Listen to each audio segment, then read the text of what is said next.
Welcome to day 239 of TFIF 365. And today I want to talk about a video I just saw because it was a catalyst for me finally coming up with the term Coalition of the Wounded.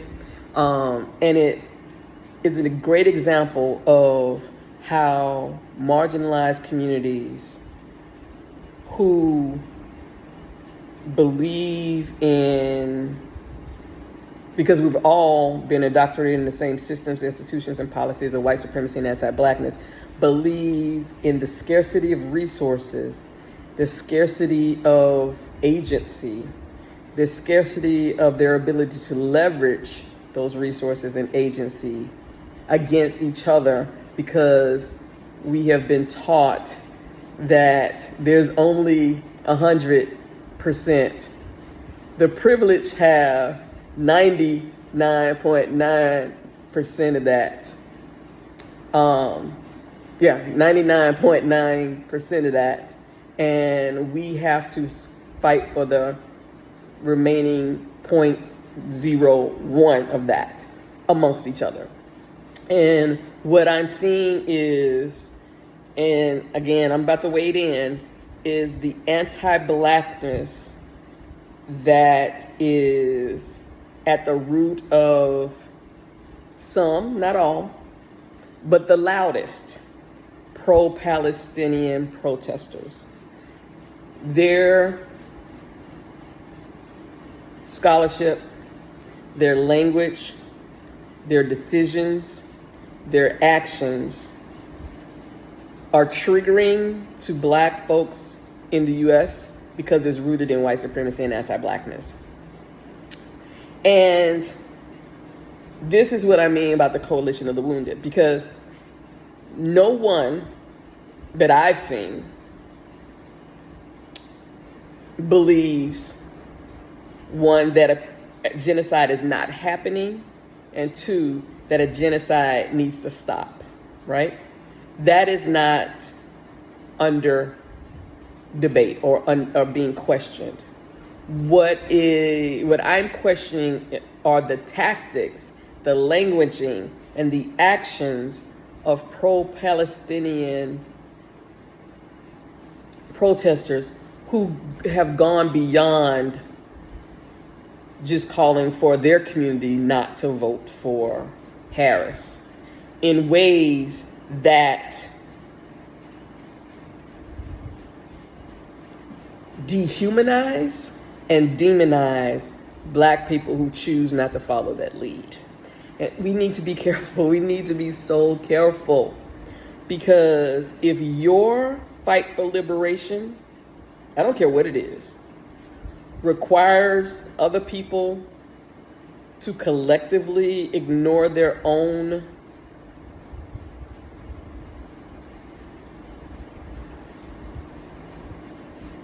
agency and their ability to make decisions for themselves, you're going to have a problem. Whether it is ethically or morally or whatever you think that is, you're going to have a problem when you're asking other marginalized people to subvert their own best interests for yours, particularly if those people believe that their decision is the best interest of not only their communities, but the communities that you want them to fight for.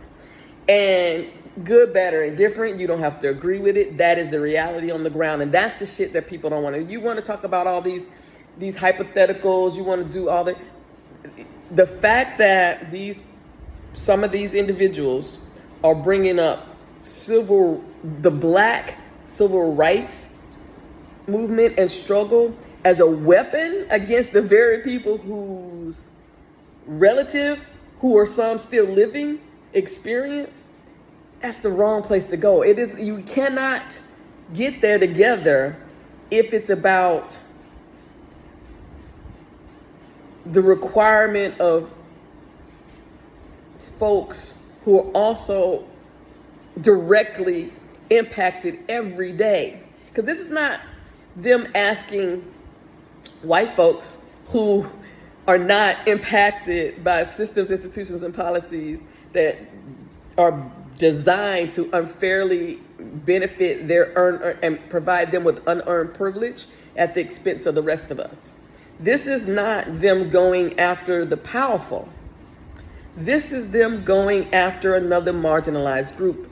And although Kamala Harris has a level of power that comes from being political, comes from being in the community she's in, all those different things, what the Black community sees is a Black woman being treated like most Black women in the workplace. And you cannot get mad at folks who respond that way, because that's how you are acting. Your intent and your impact do not match. And those are the things we need to work around. Your intent needs to match your fucking impact. If not, then you need to work on ensuring that your impact does not cause further harm. And so when I talk about the coalition of the wounded, managing, healing, leveraging the coalition of the wounded, we have to hold several truths to hold space for multiple marginalizations in a coalition. This is where the binary again gets us in trouble. These are nuanced conversations. And equating your demands for freedom, for liberty, for the ceasing of harm,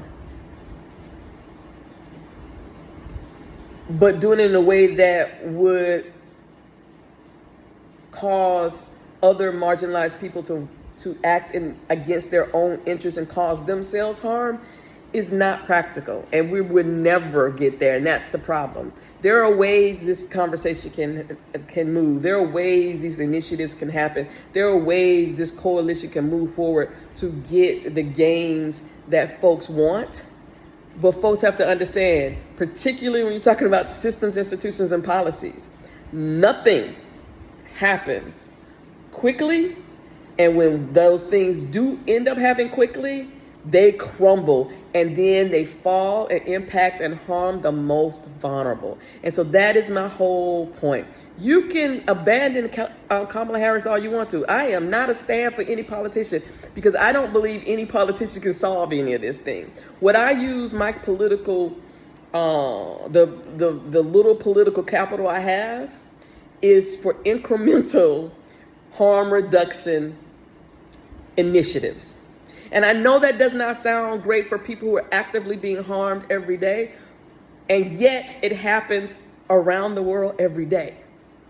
And we got to figure out how to do this so that we don't always make it a hierarchical, I think I said that right.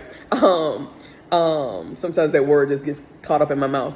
Situation. It's the same thing I've had issues with when Jews want to compare the Holocaust to slavery. Don't do that. Don't do that.